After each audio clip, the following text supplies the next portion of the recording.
Welcome viewers, we are connecting back on the Conclusive Remark, a program which is a joint initiative of JNVLIVE and DATELINE Gujarat and which is accessible on the YouTube handle of Dr. NARAYAN VYAS, Speak Economics or Talk Economics with Dr. Vyas. The Union Budget 2019 by the First Lady Finance Minister Nirmala Sitharaman has been presented. The biggest buzzword is the import duty on the gold which has been hiked. In a social scenario, in a country like India, if you see the gold consumption happens not only on the occasion of festival days, but even in the marriages in several communities. Gold is a commodity which is a kind of default commodity given as a sign of omen to the daughters, to the daughter-in-law, to the sons and son-in-law. We have with us Dr. NARAYAN VYAS, who doesn't need any introduction, a thinker, an economist and a statesman, who has dissected and bisected the union budget and has been very vocal saying that this particular duty increase on the gold may once again put India back into the era, into the smuggling era where the gold smuggling might increase. Dr. Vyas, your view basically when you say that this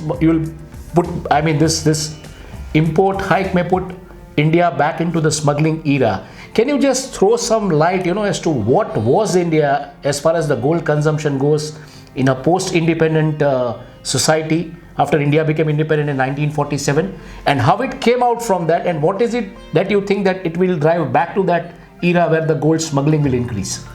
See, let us understand. Yes. Gold from the times immemorial has been a precious metal which used to be for investing for your rainy days when banking system was not that very developed. True. Which used to be for exchanging the barter of the commodities for purchase and sale. True. Through the gold. It was an universal currency sort of things. True. It also was from the times immemorial. If you read Mahabharata or if you read Ramayana, you will read a vivid description of Abhushan. Very true. The right from king's throne, crown to the various ornaments worn by even males. In that society, basically. In that society. In those days. So, gold as a sort of metal which was worn by the riches to examine or to sort of exhibit their royalty or richness. The status or the social status or whatever. That has been there from the times immemorial. And therefore, it is said that from the day the gold was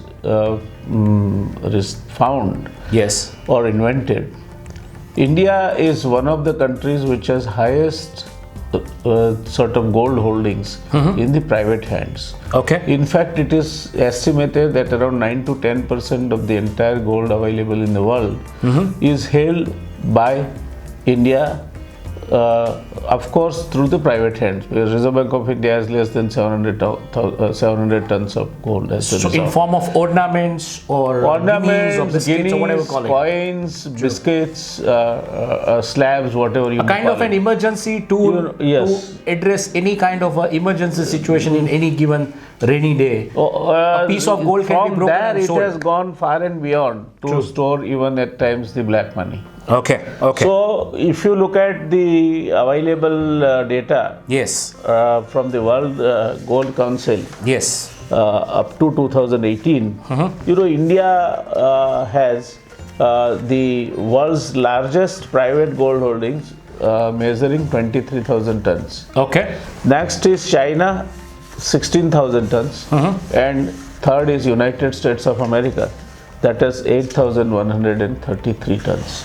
So, India holdings around 23 to 25,000 tons would be as much as around 1,135 billion, or equivalent to more than 40% of India's nominal GDP. That's the importance it carries as far as the economic value of the gold is concerned. And obviously, therefore, for the governments of the day from the time we became independent, they were focused on gold and gold holdings. Okay.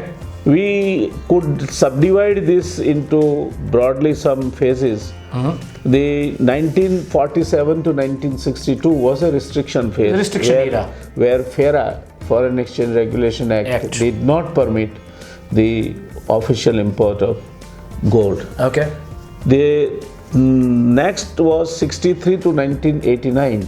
That was prohibition phase. That you have the gold ornaments also, which are 14 carats. That word 14 carats came to be known. 14 carats, 18 carats, and pure gold, that is 24 carats, came to be known during that area. The liberalization phase, 1990 to 2011, when gold was imports were freely permitted, and there were virtually no restrictions on the import of gold. The intervention phase began in 2012-2013 with a finance minister of the day or the governments of the day thinking that 2% duty on the gold is not sufficient to restrict the imports of gold in this country, and therefore gold should be restricted. So it was an intervention phase which restricted the import of gold in this country. In this country, true. And then the transparency phase, that you can you can use the gold also, you can import the gold also, you can export. There was in between a clause which was that if you import 100 grams of gold, 20 grams you are supposed to export it back by way of a gold jewelry, which was subsequently done away with. Kind of a value addition you do to the gold. Yes, it has gone through several transformations, and in that transformations, it should be interesting for you to know. There is a report from the former Reserve Bank of India Governor, Y.V. Reddy, who estimates that average illegal import of gold during that restrictive phase was 150 to 200 tons a year, which was a substantial part of the consumption. And you know, if you go back to the Bollywood films, the film Diwar, through which Amitabh Bachchan rose to great. I mean, that 70s, 80s era, you had the gold smuggling as which launched Amitabh Bachchan. Yes. That was a film which was authored and scripted on a smuggler of the day who was ruling the roost. True. So that was a film which was hit in 1975. True. Amitabh Bachchan all of a sudden rose to the fame, and from there on he has not looked back. So I think this is what is the story of the gold, and as I was telling you, and you might like to know what was the impact of import of gold whenever the duty was slammed on the gold, basically. Let us understand that graph also. Yes. Whether the consumption has gone down or the smuggling has increased. See, basically, this duty was in January 2012. It was only 2%. Okay. So nobody bothered about it. Okay. The difference was so nominal that anybody would wish that it is imported through the official channels, and whatever was required to be done, processed or exported, or whatever required to be done was done. February 2012, the finance minister of the day found it necessary for increasing this duty to 4%. 4%. Even then, there was no much hue and cry raised. So, I think emboldened by that, in January 2013, the duty was increased to 6%. True. And June 2016, same year, to 8%. From 8% to 10%. It was June 2013, I suppose. Yes. Okay. So, all these years from 2% to 8%. 8%, 10%. And now so that's in a 1 year era, it's just a 1 year time frame. Now 12.5%. Now it's 12.5%. So when it was increased, let us look at the figures. You know, the gold imports, yes, it did restrict the gold imports. Okay. It was in the year 2011-12, 1071 tons. 12-13, it went down to 1015 tons, okay, and 1314 it went down to 900 tons. So there is a gradient between 1071 and 900 tons, so roughly 171 tons. So now that is basically the official import data. If you put back this with YV Reddy's statement and analysis, he has done a study for a fairly long span of 60 from years, 1968 to 1995. I think this is I will take this data with not a pinch of salt but a handful of salt. Okay. This means that gold imports officially declined, but not otherwise. The gold import on the book declined basically. Yes. The official route declined, but otherwise the consumption. My question was going to be same to you, Dr. Vyas. Consumption is around, it has been around 1,100 tons. My question comes to you in that manner, because what we see is that, whenever a daughter gets married, yes, a gold jewelry is presented to her from what you call the Stridhan basically in India, right? Yes. Same way they gift even, to the son-in-law or the son, and most of the gifting you very rightly gold. said. So when the consumption, when the imports has declined, how come the consumption has not really declined? The consumption will not decline. And with the population increase. See, what has happened is, with 12.5% of duty, 2%, 3% additional expenses, transport, surcharges and all that, you have provided a steep gradient of about 15%, which would encourage smuggling of gold in this country. And channels are getting established. If you read today's daily Gujarat Samachar, 10th July, published from Ahmedabad, there is a front page story that there is a channel which was planning to import illegally, that is smuggle, 4,000 kilos of gold, and it was financed. It has already financed 105 crores for that. Now this could not be only an example in isolation. That's a 4-ton gold basically. Yes, this was caught through air intelligence of the customs. There may be many channels which may not be getting caught. So if this is the scenario in Gujarat, I'm sure the way the South Indian belt is, like a state like Kerala, so far, where the gold Kerala airport, where one of the highest seizures of the gold. And you should also not forget that Gujarat has 1/3 of the coastline of the country. True. And quite a length of it is not so vigilantly guarded. So it offers an ideal opportunity for the smugglers, like Shukar Narayan Bhatia in Daman basically. In Daman. Or it happened in Salaya, the way, or the lobby in Porbandar was operating those channels. So you should not. Or for that matter, Tuna Port also one of the destinations for gold smuggling in Kutch. Wherever you get the opportunity to smuggle the gold. So this catch at the airport, which I must compliment the air intelligence of the customs, 4 tons of gold you are talking about. That is peanuts according to me. True. My estimate is that with these kind of a gradient established, the gold getting smuggled will be much more higher. And other thing also, you should not forget that India, the gold jewelry and gold related activities and other things contribute to about 7% of the GDP. Jewelry making units employ today about 45 lakh of the people. Rajkot is one of the major centers, as you will be aware.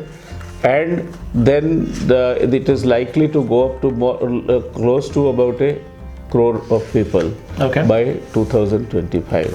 So it is an employment oriented sector where craftsmanship requires manual inputs, and that has been the major concern, because if you look at the total jewelry market in the world, 30% is roughly accounted for by India.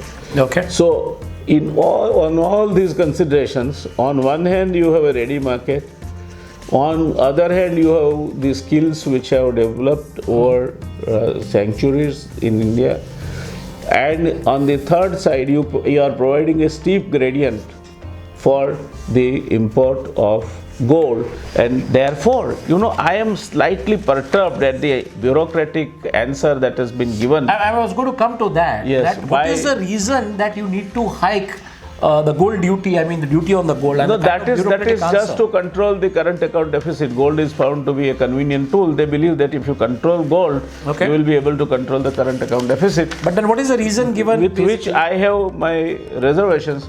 So if you are going to say roughly it is 1/5, you look at 1,000 tons consumption, about 800 tons still will come through official channels.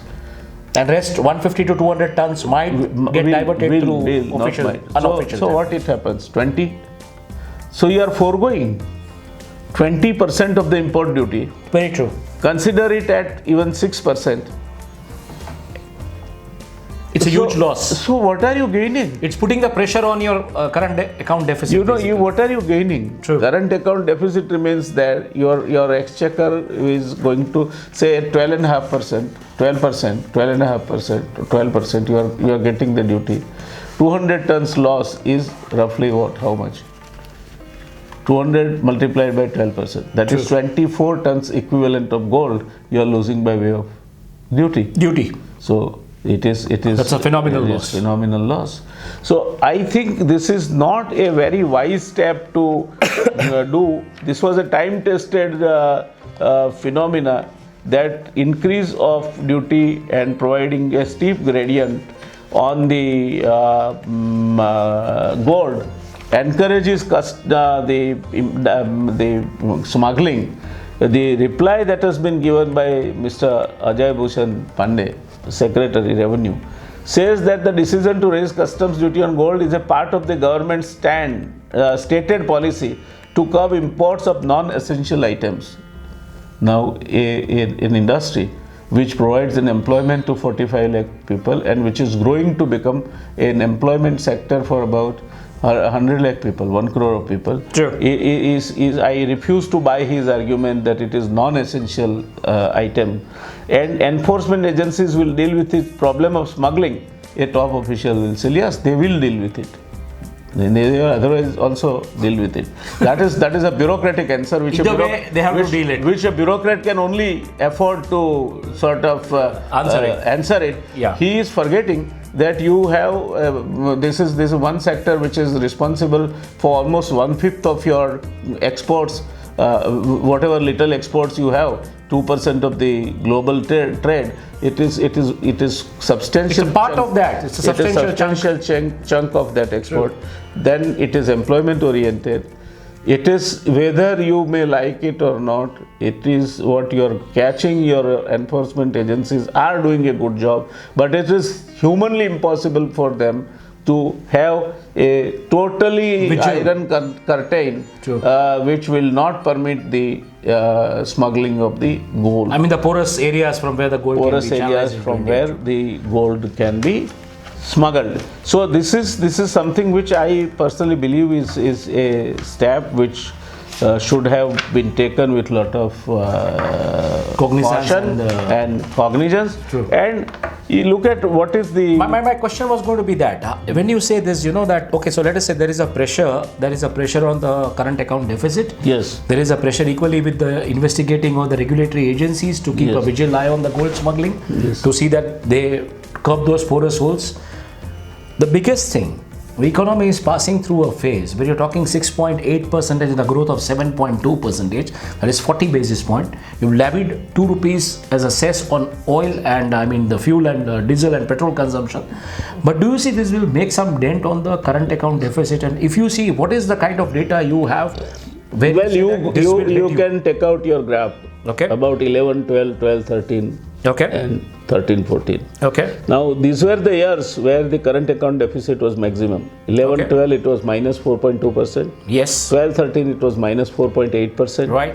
and 13-14 it was minus 1.7%. Thereafter it has started declining to minus 1.3, minus 1.1.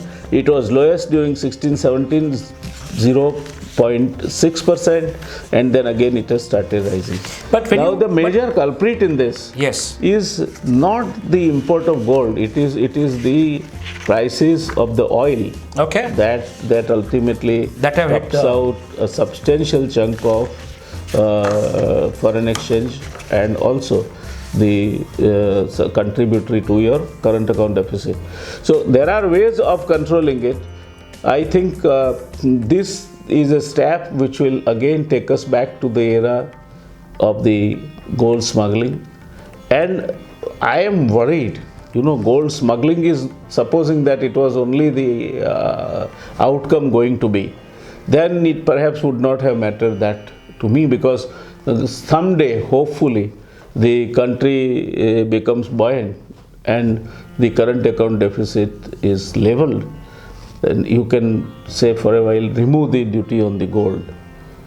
But you will not be able to then, those channels which are established for smuggling gold. It's a setup of a business. They will flourish to alternate business. Very true. And that could be what? Smuggling of drugs, smuggling of arms, smuggling of other things which are used for nefarious activities. All kind of contraband. So it is not only the illegal wealth that is being created should be the concern, but it should be a concern for us that you are now again rejuvenating or giving this. Ahmedabad Airport seizure is an ideal example where some two people agreed to finance the entire smuggling of gold. The 4 lakh ton. Now there may be number of such people, many such people. This is a sort of. It's a tip of an iceberg, you can call it. Tip of an iceberg. So when these kind of things start, tomorrow if they find money in smuggling of drugs, they will invest in it, because these people are not interested in national interest. They are interested in how to make the money. There is one more argument which says that this budget has not taken care of the middle class. How could middle class think really of savings? And gold is one area where middle class thinks of saving through gold. There I am not. So do you see that really? I am not much worried. That also could bring down the consumption. What are the issues of concern today? The issues of concern today is the rural economy, which is finding it difficult. The farmer who is moving away from agriculture. The issues like food security. The youth which is in search of employment. The water which is drying off. So these are the issues. At this juncture, I do not worry about whether budget provides incentives or not. Okay. It is a culture of the Indian people that they save for the rainy day. Very true. So, despite the budgetary provisions or incentives, this and that, whatever little savings they want to set aside or put aside for the problem or difficulty days, they will continue to do that, and therefore we are one of the highest per capita GDP saving countries in the world. So that may not much matter. Okay. But the issue is that the kind of impact the increase of duty to such a steep level of 12% would make on the smuggling. Smuggling, true. And the answer is today's catch report at Ahmedabad Airport. Alarming situation as far as the gold consumption scenario in the country is there. There is a duty levied on it, and the case today which has happened today in Ahmedabad is an eye-opener where they were financing the entire racket of gold smuggling. So the conclusive remark is how vigilant the government is going to be as far as the porous holes from where these commodity can be kind of plugged into or roped into India, because the consumption remains the same. The import data increases, but the unofficial channels open up. So let's wait and watch. This is one episode of the conclusive remark, wherein Dr. JNVLIVE Vyas dissected and bisected the whole issue and how it's going to make an impact on your fiscal or current account deficit, and how this will really put some pressure, peer pressures on the government to be vigilant to see that the gold, the illegal gold, does not channelize into India, and equally ensure that the economy also sustains. The channels do not get built up. The channels which do are not bound build to up. get built up. Equally, we also, appeal through this program that be vigilant, be away from such temptations and such operators who sell you gold probably at some cheaper price without a bill, and do report it to the government, because this is something which is a loss to the economy and the nation in totality. Once again, we'll bring you the episode to dissect and bisect such complex economic issues. Till then, goodbye and stay tuned, and do share your comments on the YouTube handle Talk Economics with Dr. JNVLIVE. Thank you and have a nice time. Bye.